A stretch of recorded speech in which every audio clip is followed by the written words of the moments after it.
본문은 예수님께서 들려주신 두 가지 비유, 잃은 양의 비유와 잃은 드라크마의 비유를 우리에게 말씀해 주고 있습니다. 이 비유를 들을 때면 우리의 마음은 참 따뜻함으로 다가오게 됩니다. 한 영혼을 사랑하시는 하나님의 마음을 이 비유가 정말 잘 보여주고 있기 때문입니다. 하지만 이 비유를 듣고 있는 사람들의 귀에는 이것이 그냥 마냥 따뜻한 이 비유로만 들려지지 않았습니다. 이 비유는 따뜻한 위로의 말씀이기도 하지만은 동시에 우리의 마음 깊은 곳을 찌르는 말씀이기도 합니다. 본문 1절과 2절에서 모든 세인과 세리와 죄인들이 말씀을 들으러 가까이 나오니 바리새인과 서기관들이 수군거려 이르되 이 사람이 죄인을 영접하고 함께 먹는다라고 이야기를 합니다. 이 두 비유, 잃은 양과 잃은 드라크마 비유는 모두 이 두 절에서 시작하게 됩니다. 그렇게 좋지 못한 상황 가운데서 예수님이 이 비유를 말씀하시는 것입니다. 세리와 죄인들이 예수님께 가까이 나왔고 이것을 본 바리새인과 서기관들이 수군거렸습니다. 그리고 그 수군거림에 대한 응답으로서 예수님은 이 비유를 말씀하십니다. 우리 한번 머릿속으로 한번 생각을 해봅시다. 한쪽에는 세리와 죄인들이 있습니다. 당시 유대사에서 세리는 로마 제국의 세금을 대신 걷어주는 사람들로서 동족을 차치하고 이방 민족의 빌붙어 사는 민족의 반역자로 여겨졌습니다. 죄인들은 율법을 제대로 지키지 못하는 사람들, 그 유대 사회에서 주변부에 밀려나 있는 사람들이었습니다. 그런 사람들이 예수님의 말씀을 들으러 가까이 나아왔다라고 누가는 기록합니다. 그들은 멀리서 구경하는 것이 아니라 예수님의 곁으로 예수님의 말씀이 들리는 거리로 다가온 것입니다. 그리고 가까이 다가온 것을 넘어서서 함께 식탁을 나누게 됩니다. 어디서도 환영받지 못하던 사람들이 예수님 곁에서는 밀려나지 않는다라는 것을 알고 용기 내어서 다가온 것입니다. 그런데 다른 한편이 또 있습니다. 그 다른 한쪽에는 바리새인들과 서기관들이 있습니다. 그들은 이 장면을 보면서 수군거립니다. 이 사람이 죄인을 영접하고 함께 먹는도다라고 말을 합니다. 여기서 함께 먹는다라고 하는 것, 이 당시에 함께 먹는다라고 하는 것은 단순히 식사 자리를 같이 하는 것을 넘어섭니다. 함께 식사의 자리를 같이 한다라고 하는 것은 친밀한 교제의 표현이었고, 누군가와 함께 식사를 한다라는 것은 그 사람을 나의 공동체의 일원으로서 받아들인다라고 하는 그 친밀감의 표현이 되었습니다.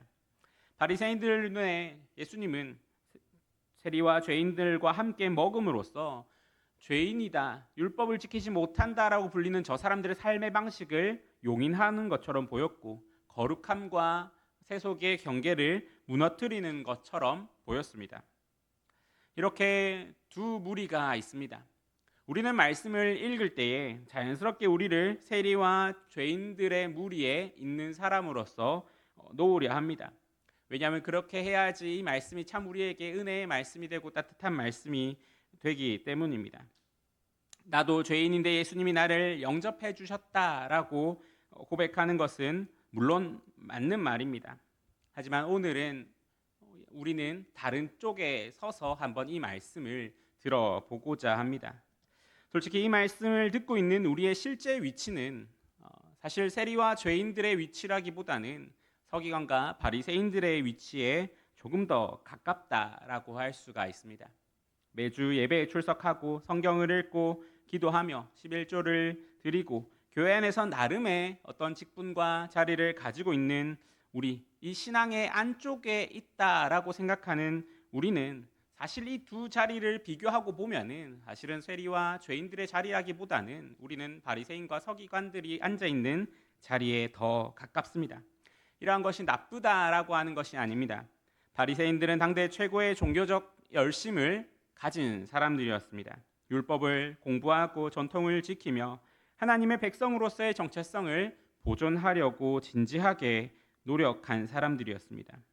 그들의 그 원망에도 나름의 논리가 물론 있었습니다. 하나님은 거룩하시다. 그러므로 하나님의 백성도 거룩해야 한다. 이것은 그 자체로 틀린 논리가 아닙니다.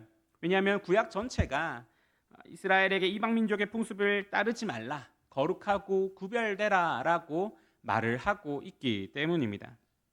그런데 문제는 이 진지함이 어느 순간 하나님의 마음과 어긋나는 방향으로 흘러갔다라고 하는 것입니다. 거룩을 지키려고 하는 열심이 어느새 사람을 밀어내는 벽이 되어버린 것입니다. 그리고 이것은 2000년 전의 바리새인들만의 이야기가 아닙니다. 교회 밖에 사람들이 교회 안에 왔을 때, 신앙이 없는 사람들이 우리 안에 왔을 때, 혹은 우리가 생각한, 우리가 안에 보기에 어떤 이래야 된다라고 하는 것에서 어긋나는 사람이 우리 안에 왔을 때에 우리 안에 미묘하게 일어나는 반응들이 사실은 오늘 바리새인과 서기관들의 반응일 수도 있습니다. 아마 우리 대부분이 이런 감정이 한 번쯤은 교회 안에서 스쳐 지나간 적이 있을 것입니다. 예수님은 바로 이 미묘한 감정이 느껴지는 이 지점, 이 수군거림의 지점에서 비유를 시작하십니다. 첫 번째로 양을 잃어버린 비유입니다. 예수님은 너희 중에 어떤 사람이 양 100마리가 있는데 그 중에 하나를 잃으면 99마리를 들에 두고 그 잃은 것을 찾아내기까지 찾아다니지 아니하겠느냐라고 말씀하십니다. 너희 중에 누가라고 하는 말로써 예수님은 이 질문을 바리새인들과 서기관들을 향해 던지고 계십니다. 그들을 이 비유 속으로 끌어들이시는 것입니다. 그리고 양을 찾은 목자는 5절에서 이렇게 말합니다. 찾아낸즉 즐거워 어깨에 메고. 양을 찾은 목자는 그 양을 꾸짖지 않습니다. 내가 왜 여기 있느냐, 왜 무리를 이탈해서 여기까지 왔냐라고 말하지 않습니다. 그저 기뻐하며 어깨에 맵니다. 길을 잃고 지쳐있는 양, 두려워 떨고 있는 그 양을 직접 어깨에 올려 지고 돌아오게 됩니다. 예수님은 이러한 모습을 보여주시면서 이것이 하나님의 마음이다라는 것을 알려주십니다. 하나님은 돌아온 자를 신문하시는 분이 아니시고 자격을 따지시는 분이 아니시다. 찾은 그 양을 그 찾은 기쁨에 벅차서 직접 어깨에 메고 돌아오시는 분이다라고 하는 것을 보여줍니다. 실제로 예수님이 그렇게 오셨습니다. 천사를 보내신 것이 아니라 친히 이 땅에 오시고 잃어버린 우리를 찾기 위하여서 하나님의 아들이 직접 나서셨습니다. 그리고 직접 찾을 때까지 우리에게 오셔서 직접 그 어깨에 우리를 메고 그 구원의 길로 다시 하나님의 나라로 돌아가시게 됩니다. 그리고 이제 이 양을 찾은 목자는 집에 돌아와 벗과 이웃을 불러서 나와 함께 즐기자. 나의 잃은 양을 찾았노라 라고 말합니다. 나와 함께 즐기자라고 말을 하는 것입니다. 목자의 기쁨이 너무 커서 혼자 감당할 수 없기에 사람들을 불러 나누는 것입니다. 그리고 예수님은 그 다음 절에서 이 장면을 하늘로 끌어올리십니다. 내가 너희에게 이르노니 이와 같이 죄인 하나가 회개하면 하늘에서 회개할 것이 없는 의인 99로 말미암아 기뻐하는 것보다 더하리라. 잃어버린 한 사람이 돌아올 때 하늘에서 그 기쁨의 잔치가 벌어진다라는 것을 말씀해 주시는 것입니다. 여기서 회개할 것이 없는 의인 99이란 말을 듣고 아마 바리새인들은 마음에 찔림이 조금 있었을 것입니다. 자신을 의인이라 여기는 너희가 있고 자신을 죄인이라고 여기는 저 사람들이 있다라는 것이 이 장면에서 너무나 분명하게 나타나기 때문입니다. 그런데 하나님의 기쁨은 너희가 아니라 저들이 돌아오는 데 있다라고 예수님이 말씀하십니다. 예수님이 또 이어서 드라크마 비유를 하십니다. 어떤 여자가 드라크마 10개가 있는데 하나를 잃으면 등불을 켜고 집을 쓸며 찾아 얻기까지 자세히 찾지 아니하겠느냐라고 말씀하십니다. 이 여인의 상황을 조금 더 들여다보겠습니다. 드라크마 하나는 당시 노동자의 하루 품삯에 해당하는 은전입니다. 이 여인에게 10드라크마는 아마 상당한 재산이었을 것입니다. 또 어떤 사람들은 이 10드라크마가 결혼할 때 받은 지참금이다라고 이야기도 합니다. 이렇든 저렇든 이 여인에게 있어서 드라크마 한 개라고 하는 것은 아마 그냥 경제적인 어떤 의미를 넘어서 조금 더 상징적인 가치를 가지고 있었을 가능성이 높습니다. 당시 팔레스타인 서민의 집은 창문이 거의 없어서 어두웠고 바닥은 돌이나 흙으로 되어 있었습니다. 그렇기 때문에 작은 물건이 그 어디론가 사라지게 되면은 찾기가 대단히 어렵게 됩니다. 여인이 등불을 켜고 집을 쓸면서 자세히 이것을 찾으려는 그 열심이 본문에서도 드러납니다. 어두운 집 구석구석을 밝히고 바닥에 먼지를 일으키면서 이렇게 쓸어내면서 혹시나 그 동전이 그 돌과 부딪혀 내는 소리를 듣기 위해서 정말 열심히 찾는 그 모습을 보여줍니다. 그리고 마침내 찾았을 때 9절에서 여인은 벗과 이웃을 불러 모아서 나와 함께 즐기자, 이른 드라크마를 찾아내었노라라고 말을 합니다. 사실 여기서 우리가 한번 집중해서 보아야 할 부분이 있습니다. 이 비유가 그리고 이 표현이 사실 조금 좀 합리적이지 못하게 조금 이상하게 들린다라고 하는 것입니다. 드라크마 하나는 하루의 품삯입니다. 그런데 그거 하나를 찾았는데 이웃과 벗을 불러서 함께 즐기자, 함께 기뻐하자라고 말을 합니다.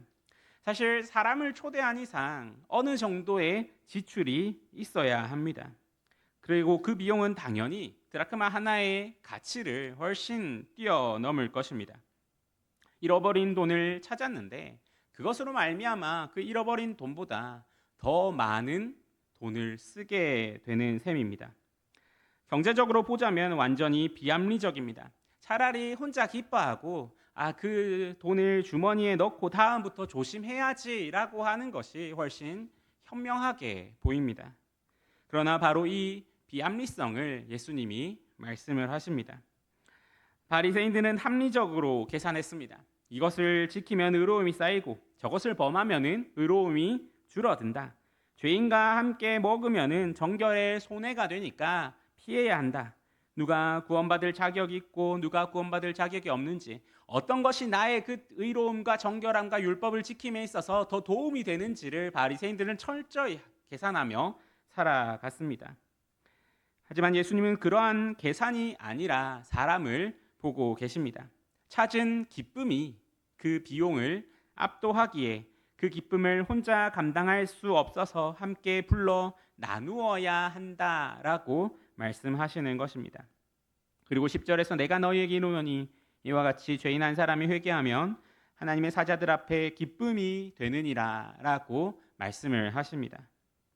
여인의 잔치는 하나님의 잔치를 비추는 거울이 됩니다.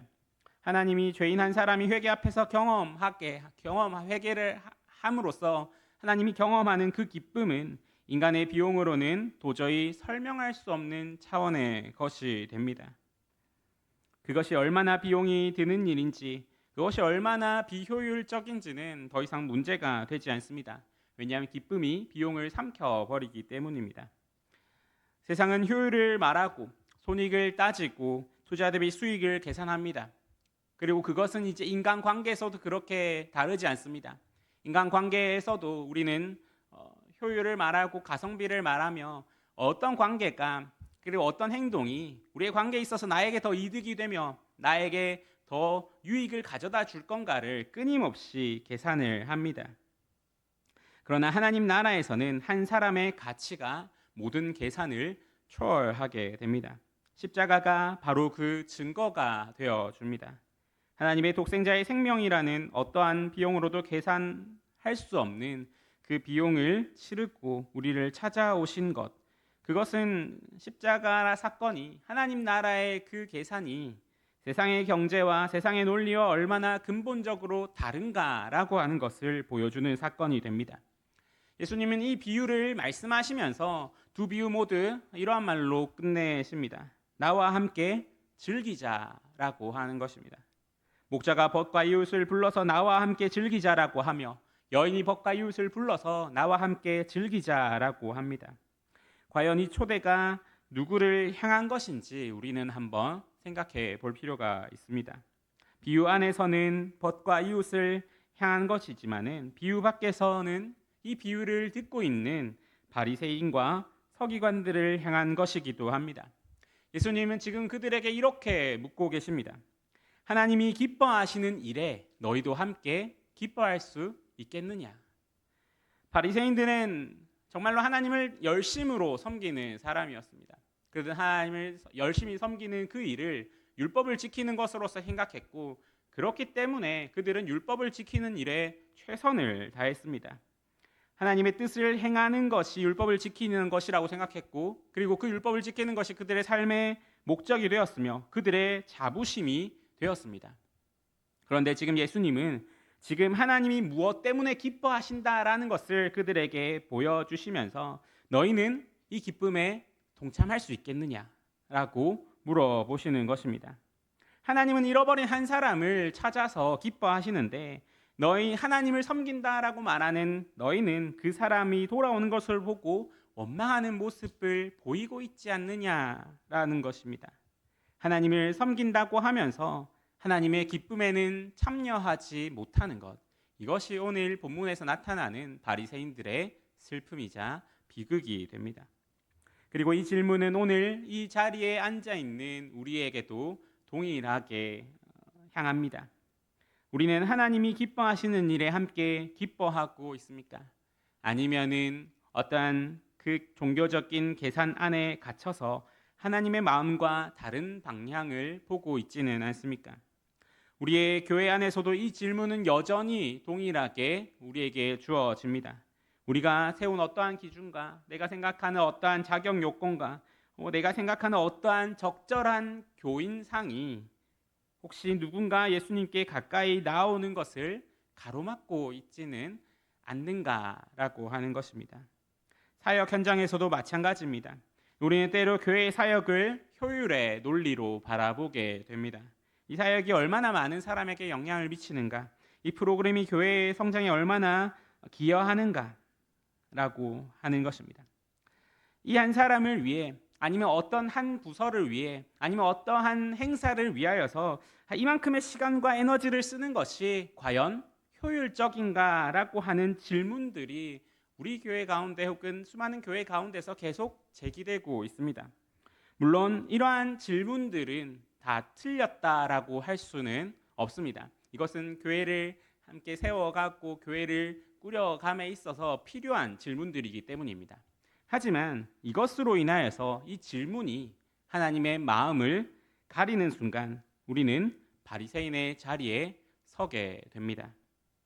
하나님 나라의 경제는 효율이 아니라 사랑으로 작동을 하게 됩니다. 한 사람을 위하여서 비합리적으로 시간을 쓰고 에너지를 쏟고 기도를 하는 것, 그것이 바로 잃은 양을 직접 찾아 나서는 목자의 마음이고 등불을 켜고 집안을 샅샅이 뒤지는 여인의 마음이며 궁극적으로는 하나님의 마음이 됩니다. 그리고 우리에게 주어진 부르심은 나와 함께 즐기자라고 하는 이 부르심입니다. 잃어버린 사람을 찾아 나서시는 하나님의 마음에 우리의 마음을 맞추는 부르심입니다. 우리는 이 부르심 앞에서 우리의 어떤 계산을 내려놓고 하나님이 기뻐하시는 일에 내가 기뻐할 수 있는가라는 것을 한번 진지하게 질문해 보아야 합니다. 한 사람이 돌아올 때 하늘이 기뻐하는 그 기쁨에 우리도 참여를 할 수 있어야 합니다. 그것이 하나님의 백성다운 삶이고 교회다운 교회의 모습이 됩니다. 하나님이 그 한 사람을 얼마나 찾고 계신지를 기억합시다. 그리고 누군가 돌아올 때 우리도 그 기쁨에 함께 참여하여 함께 즐기자라고 하는 그 부르심에 아멘으로 응답하며 우리의 삶을 주 앞에 내려놓는 그런 삶과 그런 교회가 되기를 간절히 소망합니다. 함께 기도하도록 하겠습니다. 사랑하는 하나님 아버지, 잃어버린 한 사람을 찾아 나서시는 아버지의 마음을 오늘 이 말씀 앞에서 다시 묵상합니다. 주님, 친히 찾아오시고 등불을 켜고 집을 쓸며 그 한 영혼을 찾으시는 그 마음, 그것이 우리의 향한 마음임을 고백합니다. 주님 또한 우리 안에도 바리새인과 같은 마음이 있음을 고백합니다. 어떤 손익을 따지고 자격을 계산하고 우리만의 벽 안에 안주하려는 마음이 있습니다. 주님, 그 마음을 열어주시고 그래서 하나님이 기뻐하시는 그 일에 함께 기뻐할 수 있는 그 마음을 허락하여 주시옵소서. 잃어버린 한 사람을 향한 그 아버지의 발걸음에 우리의 마음을 맞추게 하여 주시옵고, 그래서 오늘도 하늘의 기쁨이 넘치는 그 잔치에 함께 참여하여 함께 기뻐하는 우리의 삶이 되게 인도하여 주시옵소서. 우리를 구원하신 예수 그리스도의 이름으로 기도드립니다. 아멘. 함께